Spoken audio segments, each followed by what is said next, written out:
Bienvenidos. La televisión y el periodismo en América Latina viven momentos difíciles. Y para que las cosas cambien es necesario soñar, pero también vivir con los pies muy puestos en la tierra.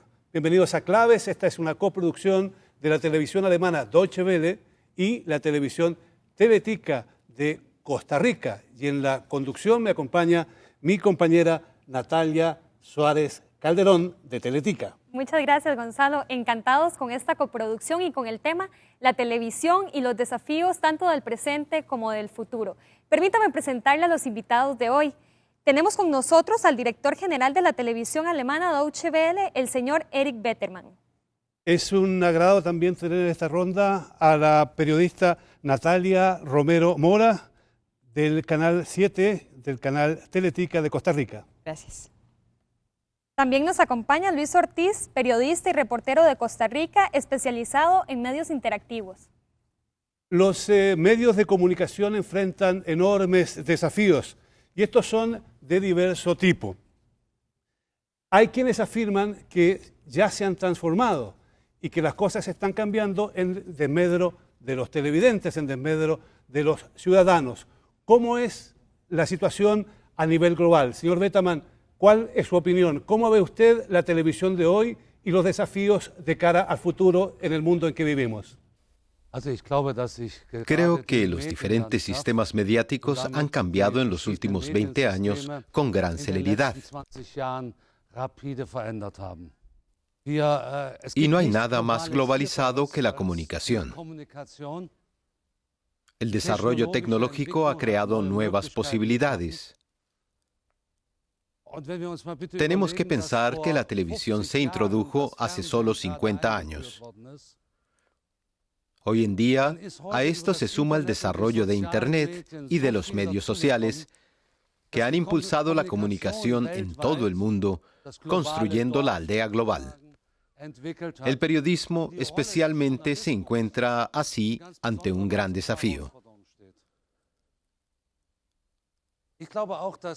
Además, creo que los procesos de concentración políticos y económicos tienen una enorme influencia en los medios en general y también en los medios sociales.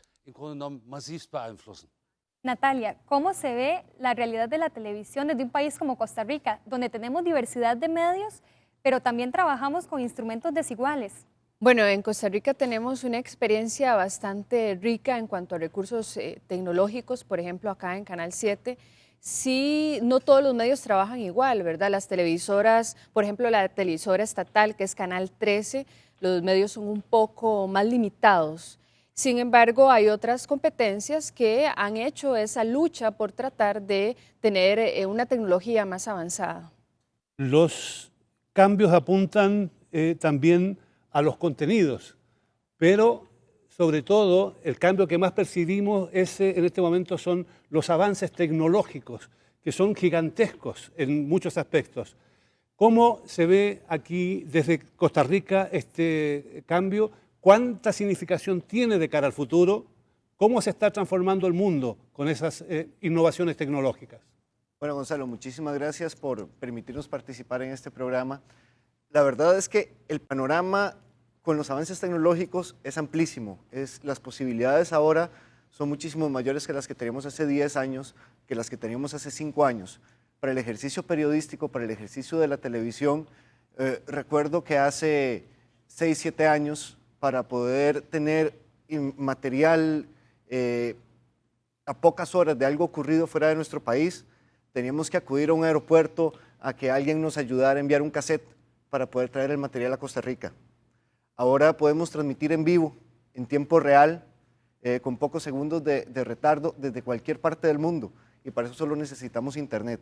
Creo que las posibilidades son infinitas. El ejercicio de la televisión, la práctica de la televisión ha cambiado muchísimo y en muy pocos años. Quizá es un cambio tan radical como el que fue la introducción de los medios electrónicos después de la imprenta, ¿verdad? Porque ahora radio, televisión, Internet, periodismo escrito, todo ha cambiado y todo ve hacia un lado, que es Internet. Y yo creo que apenas estamos aprendiendo a utilizar Internet como se debe y las posibilidades que surjan van a ser muchísimas mayores en los próximos años. Antes de nada, tenemos que considerar una cuestión. El desarrollo no tiene lugar al mismo ritmo en todos los países.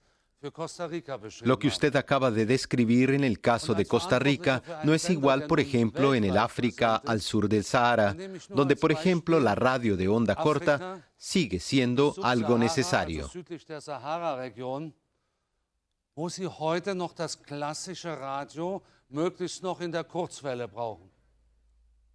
El peligro consiste en que los medios dividan a la sociedad en personas informadas y personas no informadas.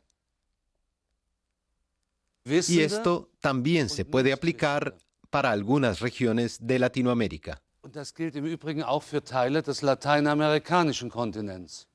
Un continente donde ocurren cambios muy importantes en todos los campos. Pero el cambio quizás más distintivo de los últimos años es el paso de dictaduras a democracia. En la dictadura los medios sufrieron muchos ataques y vivimos muchos problemas con ellas. Pero también ahora en democracias hay quienes afirman que algunos medios están siendo acosados y que deben cuidarse mucho para poder entregar una información. ¿Cuál es la realidad aquí en América Latina? ¿Cómo la ven ustedes desde Costa Rica en ese sentido? Sí, Gonzalo, hay bastante diferencia en toda la región. Hace poco andaba en Honduras cubriendo el incendio de Comayagua, un incendio lamentable en una prisión allá, y la gente no cree en las autoridades, porque las personas piensan que han influido mucho sobre la opinión pública. Entonces, cuando veían que éramos prensa internacional, se acercaban a nosotros tratando de buscar la verdad de lo que había ocurrido ahí dentro en esa cárcel, porque la gente estaba convencida que los políticos estaban tratando de ocultar información, incluso que se difundía por los medios convencionales de información. En Costa Rica, por ejemplo, la prensa ha denunciado una serie de hechos muy importantes que involucran políticos, y por primera vez en muchos años vimos expresidentes de la República en la cárcel pagando un delito. Sin embargo, esa no es la generalidad en todo el resto de América Latina. Vemos el caso de Venezuela, que lamentablemente se han cercenado ahí algunos medios importantes de comunicación. Entonces yo creo que es un reto, ¿verdad?, para todos lograr que los medios de comunicación realmente representen el sentir de la gente. Pero sí vivimos entonces una dictadura sobre los medios. En algunas ocasiones pareciera que sí. Es lamentable, pero hay que hablar con la verdad. En algunas ocasiones pareciera que sí el poder ha tomado algunos medios de comunicación. Gonzalo, Señor. Natalia, yo quisiera salvar ahí algo muy importante, y es que si bien en muchos de nuestros países, especialmente en Sudamérica y en algunas naciones centroamericanas, todavía hay una influencia muy fuerte de los gobiernos, los más autoritarios, los más populistas sobre la prensa, sobre los medios y el manejo que hacen sobre los medios, quisiera resaltar el papel que genera el nuevo periodismo, el periodismo 2.0, donde nuevos medios utilizan Internet para hacer ese balance tan necesario en el ejercicio de la práctica periodística. Creo que es fundamental el papel del uso de las redes sociales, el uso de los blogs, de nuevos medios periodísticos para generar ese balance en estructuras que, si bien son democráticas, muchas veces en el papel no lo son en la práctica, y donde el manejo de los medios tradicionales es muy fuerte, pero estos nuevos medios, a veces difíciles de controlar por parte de estos gobiernos, hacen ese balance, y yo creo que es muy importante resaltarlo. Señor Betterman, Alemania también sufrió una dictadura y se acabó. Hoy Alemania es un país moderno, democrático, libre. ¿Cómo fue ese proceso y qué papel jugaron los medios de comunicación? ¿Cómo resuelven? En Europa tenemos dos experiencias importantes. La época en la que la dictadura nacionalsocialista dominaba los medios, pero también el tiempo de las dos Alemanias.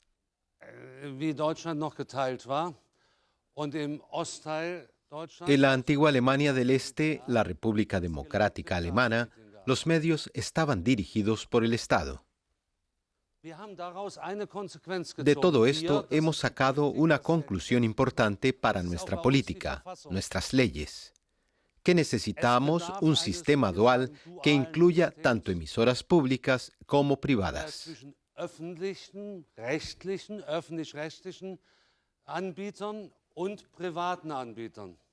En Alemania, una empresa de comunicación privada tiene límites legales. No puede llegar a más de un 25% de la población, la cuarta parte.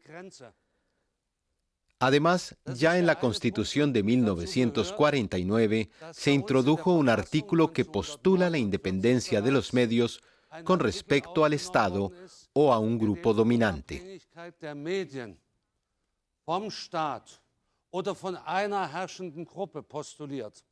Una emisora pública siempre puede dirigirse al Tribunal Constitucional alemán si considera que la política está intentando influir en sus contenidos.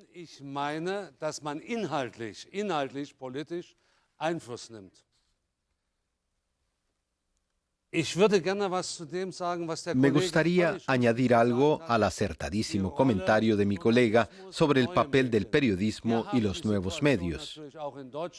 En Europa y en Alemania también se puede dar una situación de abuso en los medios sociales. En la red, por ejemplo, no se controla quién introduce los contenidos en las páginas web.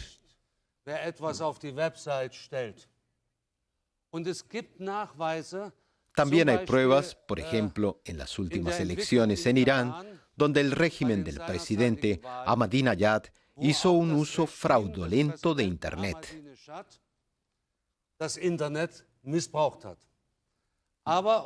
Por otra parte, en los países árabes del norte de África, en la llamada Primavera Árabe, hemos visto cómo los medios sociales e Internet jugaron un papel muy importante a la hora de movilizar a la gente contra la dictadura.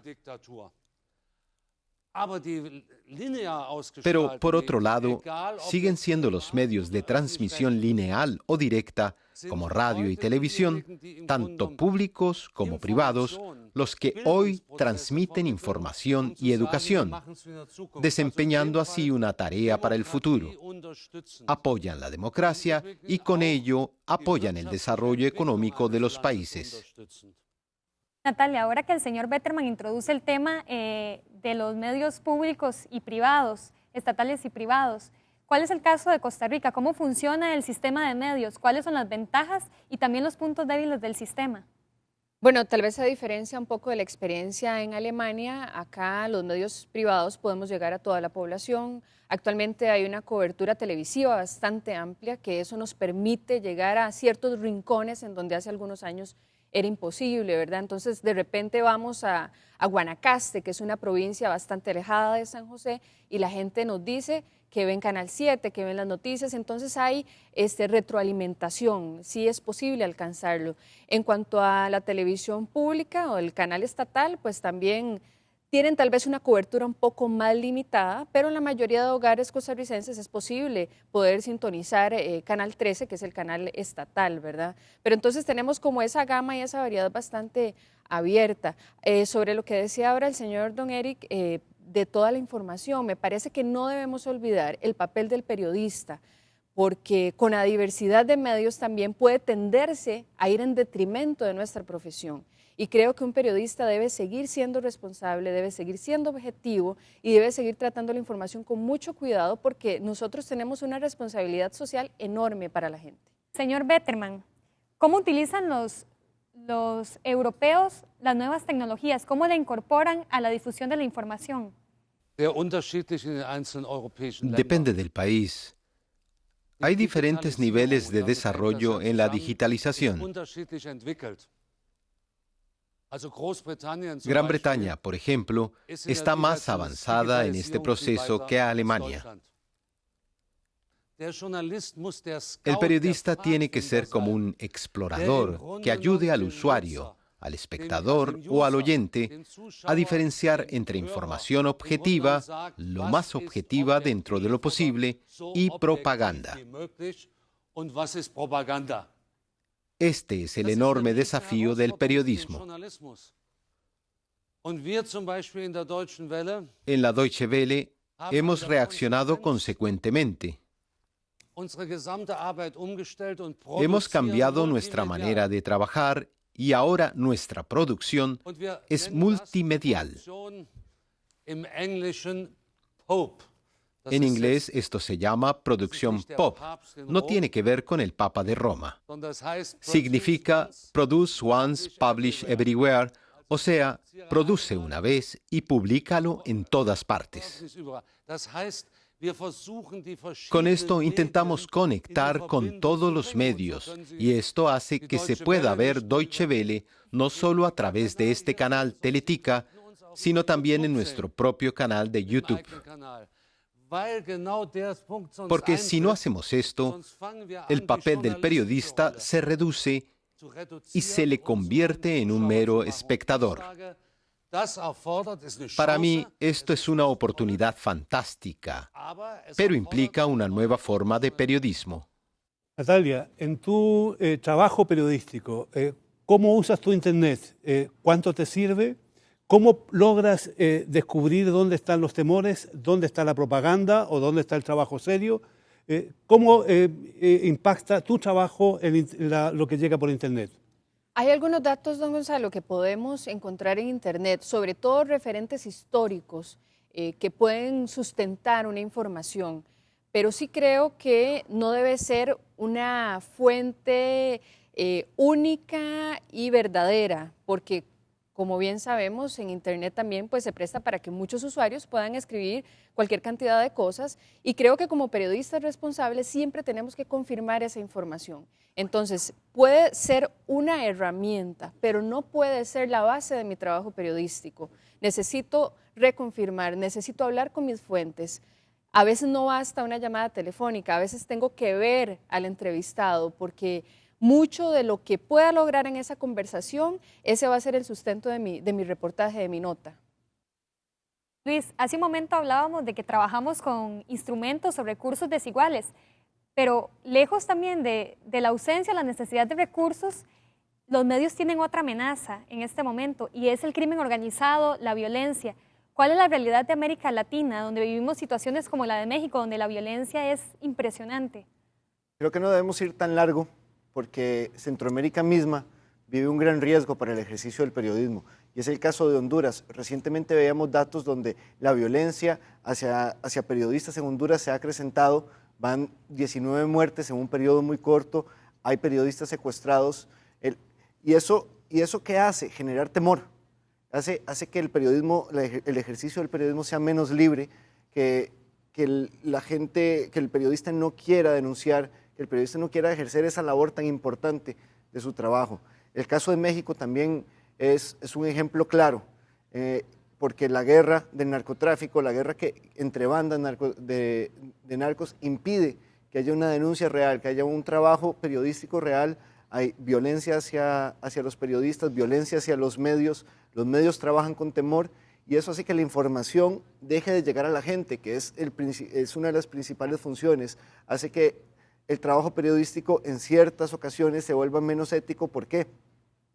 Porque no es ningún secreto que el ejercicio de la profesión en nuestra región no es tan bien pagado como en otras partes del mundo. Entonces, el tema del riesgo de que haya sobornos para que informe sobre una cosa o sobre la otra, o dejes de informar sobre una cosa o la otra, también existe en el ejercicio periodístico, que el periodista sea pagado para informar de una u otra manera, y eso viola todo principio ético de nuestra profesión.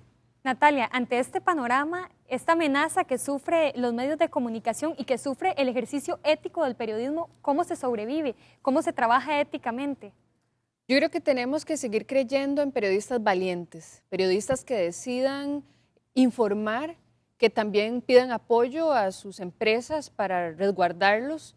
Conozco casos de colegas mexicanos que viven en Ciudad Juárez y que ellos me dicen, Natalia, tenemos miedo de salir a reportear un asesinato porque inmediatamente que ellos llegan al lugar, llaman a la estación y les dicen o retiran los periodistas que están ahí o vamos a tomar represalias, vamos a matarlos. Entonces ahora el periodista tiene que andar con su chaleco protector porque en cualquier momento puede ser víctima de un ataque. Pero creo que sí tenemos que seguir siendo fieles con nuestra profesión.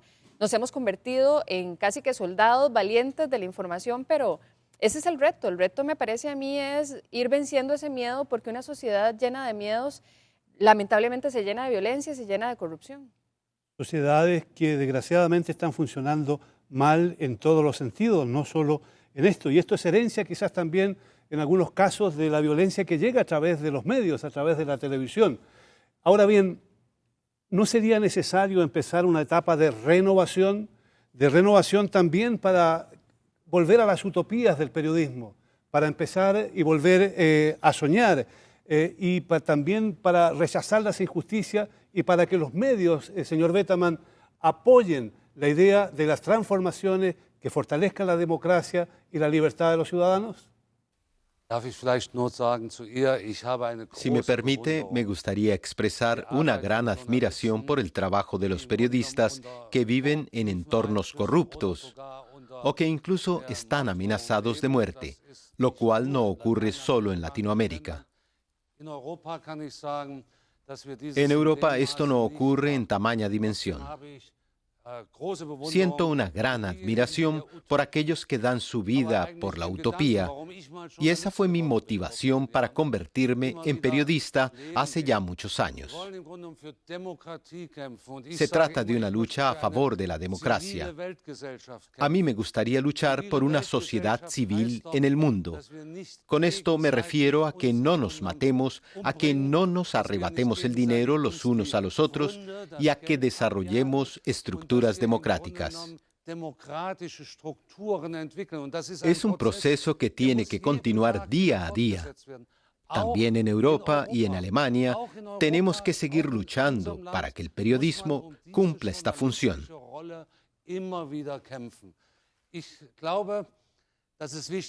Es algo importante.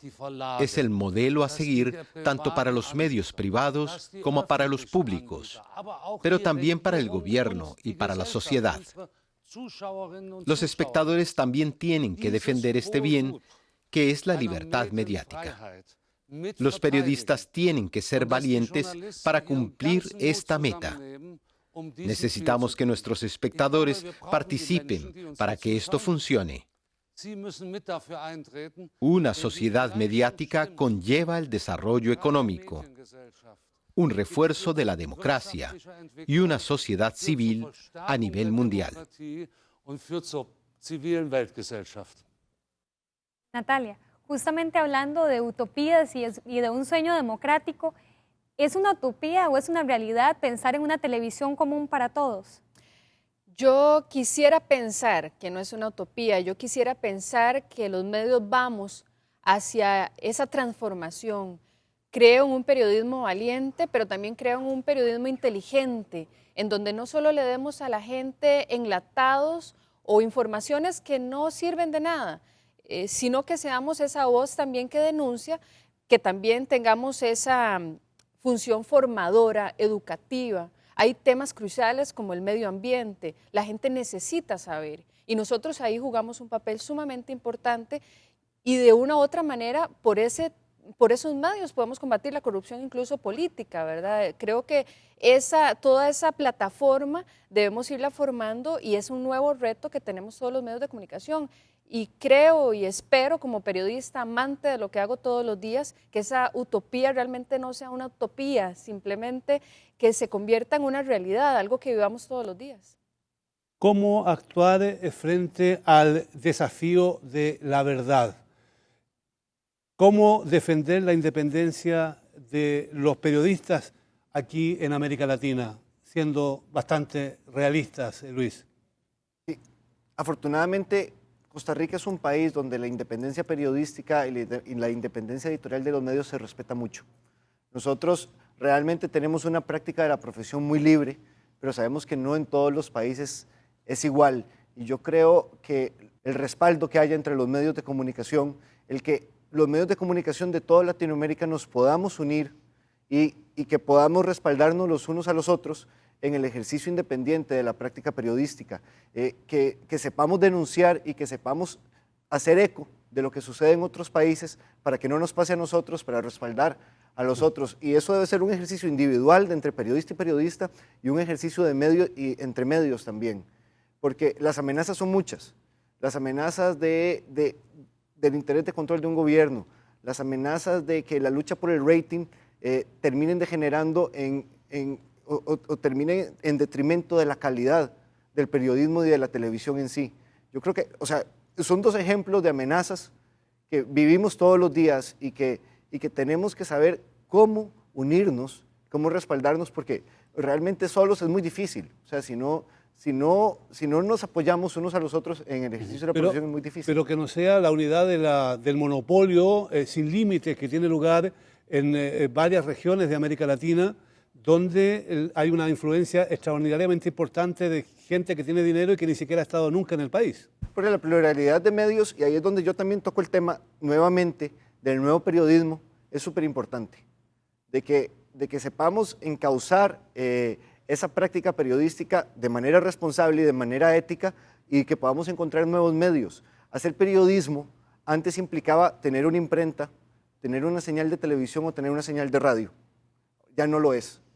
Ahora es distinto. Y hacer periodismo responsable puede encauzarse de esa manera. Y yo creo que el periodismo independiente, el periodismo responsable va a seguir sobreviviendo en tanto nos siga habiendo periodistas valientes que quieran ejercer la profesión de manera real.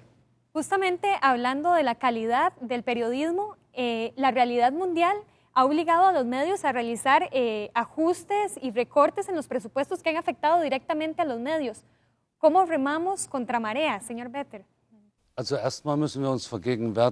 Lo primero es que tenemos que ser conscientes de que las 2/3 partes de la población mundial vive en países sin libertad mediática, con lo que no disfrutan de una oferta plural. Las 2/3 partes. En otros lugares, muchos medios están en manos de pocas personas. Algo que también hay que considerar es el régimen de las agencias que transmiten material gráfico e información a todo el mundo, lo que también es una manera de concentración de la información.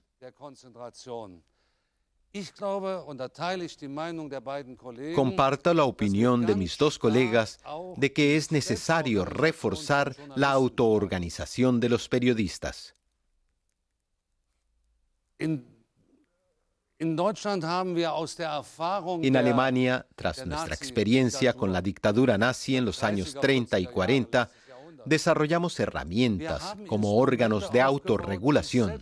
El Consejo Alemán de Prensa, por ejemplo, que a veces se ridiculiza en Alemania. Pero para nosotros esta institución es un gremio en el que nos apoyamos entre nosotros. O Reporteros Sin Fronteras, a cuyo consejo de administración pertenecemos. Lo que pretendemos es seguir ayudándonos para asegurar esta libertad. Y la política tiene que entender que solo un periodismo así permite el desarrollo próspero de un país.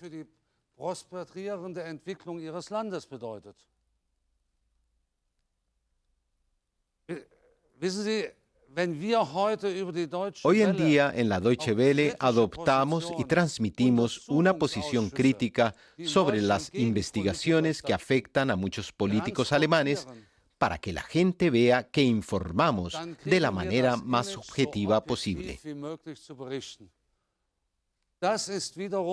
Y para la República Federal Alemana, esto es una buena presentación mediática hacia el extranjero. Espero que esto se entienda así en muchos países porque es algo que puede ayudar al periodismo y quizás a parar de algún modo ese proceso de acaparamiento económico de manera que se establezcan prioridades ya en la financiación, en lugar de hacerlo siempre a posteriori. ¿Cómo suenan estas palabras del señor Betterman en oídos de un centroamericano? Parece un cuento de países ricos, ¿verdad? Sí. ¿Es posible que en América Latina se pudiera llegar a un esquema similar para los medios de comunicación en algún momento? Yo creo que es posible. Creo que siempre y cuando haya esa coalición de la que hablaban Luis y el señor Eric, es posible, porque es como el desafío de los países latinoamericanos. Pero creo que tiene que haber un aporte importante de la sociedad civil. En tanto la sociedad civil sienta el respaldo de nosotros como medios de comunicación, entonces va a haber una coalición importante y fuerte. No vamos a hacer nada solo entre algunos medios si la gente no cree en nosotros. Entonces, en la medida en que podamos ser esa coalición grande, que podamos expresar incluso el sentir de la gente y podamos nuevamente recuperar la confianza de los ciudadanos, creo que podemos dar pasos hacia un futuro mejor. Sería bueno hacer un debate en el país sobre medios, sobre el rol de los medios, el rol que deben jugar otros sectores de la sociedad, como los políticos, los empresarios, de tal manera de lograr un consenso para una política de medios de comunicación en una sociedad moderna como quiere ser Costa Rica? Sí, creo que el debate siempre nacional es bueno, ¿verdad? Porque no cuenta solo lo que nosotros creamos como profesionales, sino que es necesario incorporar todas las opiniones que hay alrededor de esto.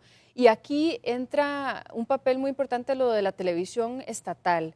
Lamentablemente, por lo menos en Costa Rica, no es la que lleva el liderazgo en temas de denuncias cruciales de lo que ocurre en nuestro país. Y creo que se utiliza más como un instrumento político que algo realmente fuerte, que la gente diga, bueno, creemos en esta televisora estatal porque falta esa denuncia, porque tal vez los políticos han creído que es su instrumento para poder dar informaciones que a ellos les parezca interesantes o buenas. Entonces creo que toda esa discusión podría ayudar a restablecer un orden en que al final de cuentas las personas, los ciudadanos, puedan recibir esa responsabilidad social que nosotros tenemos con el ejercicio del periodismo.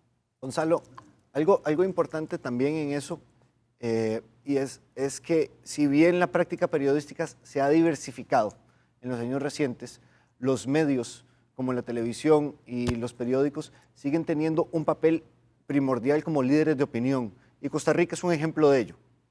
Costa Rica es un ejemplo muy claro donde la prensa todavía tiene un poder muy fuerte y afortunadamente, creo yo, se ejerce muy responsablemente. Y yo creo que esa labor es fundamental en lo que proponías de ese debate. ¿Por qué? Porque nos debemos también a la sociedad, a esa sociedad que hace que nosotros sigamos existiendo y debe ser parte. O sea, nosotros tenemos que ser también conscientes de que nos debemos a ellos y tenemos que satisfacer sus necesidades como líderes de opinión, como encausadores de esa opinión de la sociedad. Tenemos que ser muy responsables y participar y fomentar ese debate. Si se me permite mencionar un ejemplo de Europa. En Europa y en Latinoamérica la base cultural es muy similar. Ambos vienen a ser el llamado Occidente.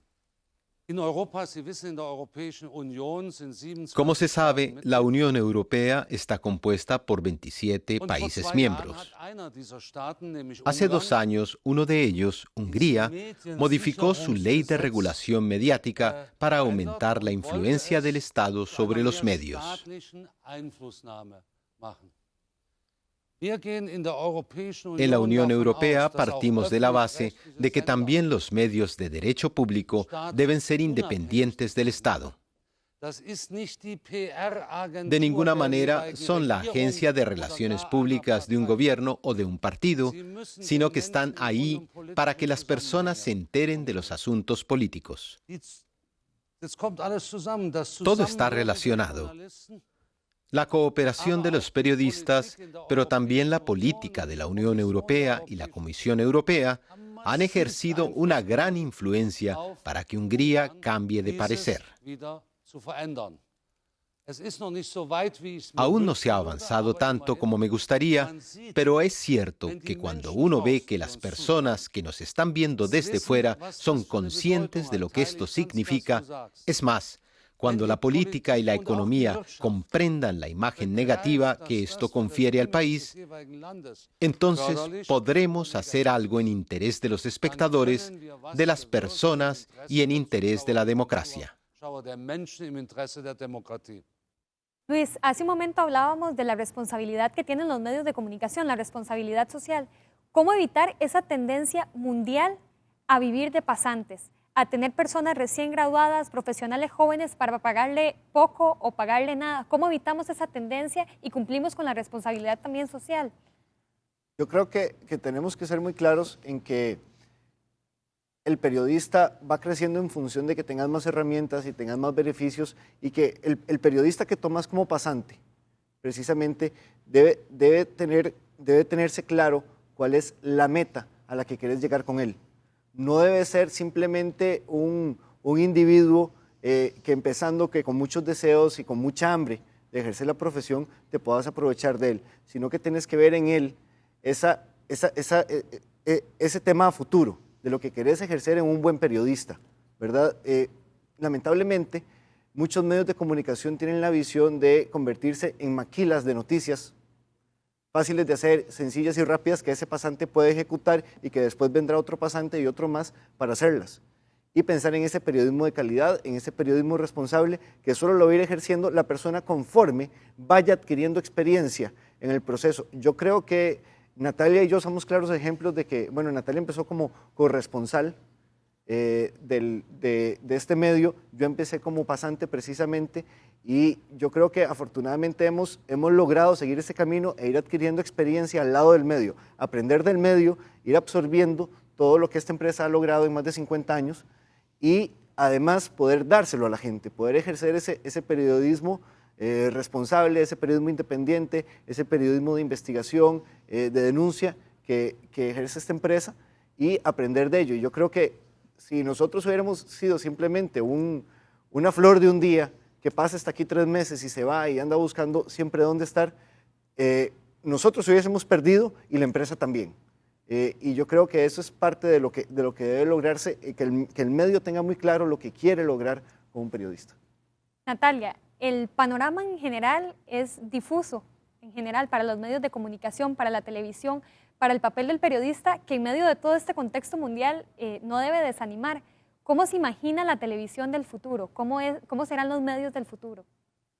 Bueno, aquí media mucho lo que yo deseo y lo que puede ser, pero lo que yo desearía es que realmente caminemos hacia una televisión inteligente, en donde no solo le demos a la gente lo que de repente puede crear sensacionalismo, sino que le demos a la gente herramientas informativas que le sirvan para crecer como ciudadano, para saber cuáles son los derechos que debe defender y para saber qué debe exigir de un buen gobierno. Porque si nosotros nos enrumbamos a una televisión cada vez más formal, que pueda educar más, que le dé a la gente herramientas, así vamos a asegurarnos una subsistencia en medio de tanta diversificación, porque si bien es cierto, hay medios alternativos, tenemos que hacer que la televisión siga siendo un medio creíble, siga siendo un medio que le dé a la gente un aporte que de repente no va a encontrar en otros medios de comunicación. Tenemos la imagen, tenemos la inmediatez, pero tenemos que utilizar esta imagen y esta inmediatez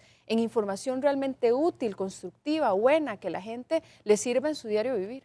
¿Marchamos, señor Betaman, realmente y de verdad hacia un periodismo más comprometido, o somos los periodistas cada vez más neutrales y alejados de los problemas reales de la gente, de los dramas de las personas? Yo soy un optimista. Yo también. Por eso espero que estemos en el buen camino. Por eso me gusta participar con nuestra emisora y nuestra programación, contribuyendo en todo el mundo, y no solo en nuestra nación, a que el periodismo se entienda de esta forma. Pero la televisión también tiene que ser divertida, no solo transmitir información y educación, sino también entretenimiento. Por otra parte, correríamos peligro de caer en la superficialidad, precisamente en el tema del entretenimiento, si nuestro único criterio fuese el gusto del público. Ahí yo me pronuncio por crear un entretenimiento de alto nivel. En nuestro sistema dual, en la competencia entre emisoras públicas y privadas, se puede desarrollar una creatividad que nos lleve a nuevas formas de entretenimiento. Creo que la humanidad desea un panorama mediático libre, con periodistas conscientes de su responsabilidad. Un periodista no se puede limitar a contar noticias, sino que tiene una responsabilidad ante el espectador. Hay un problema del que quizás ya hayan escuchado algo acá. En Alemania ha habido un incidente de tendencia nacionalsocialista que ha terminado en varios asesinatos. Como buen periodista de noticias, siempre tengo que ponderar cuánto quiero enseñar sobre el tema con el peligro de que esto sea imitado. Pero si no digo nada, estoy colaborando con que existan tendencias de derecha radical. Esa es la responsabilidad a la que me refiero, y ahí tenemos mucho que aprender los unos de los otros. No es necesario que cometamos los mismos errores, lo que en el fondo es la base del trabajo internacional de mi emisora. Como vemos, los desafíos del periodismo en todo el mundo son enormes. Hay cosas que nos unen a los que vivimos en países que no están todavía tan desarrollados con aquellos que sí lo están. Hay diferencias, pero sin embargo hay una cosa que es importante. Todos debemos preocuparnos de cómo funcionan los medios y en qué dirección, en qué línea apunta uno y en qué línea apunta otro. Y hay que quedarse, desde luego, con aquellos que están dispuestos a fortalecer la libertad y la democracia. Gracias por acompañarnos, gracias por estar con nosotros en esta coproducción de Deutsche Welle y el canal Teletica aquí en San José, Costa Rica. Muchas gracias.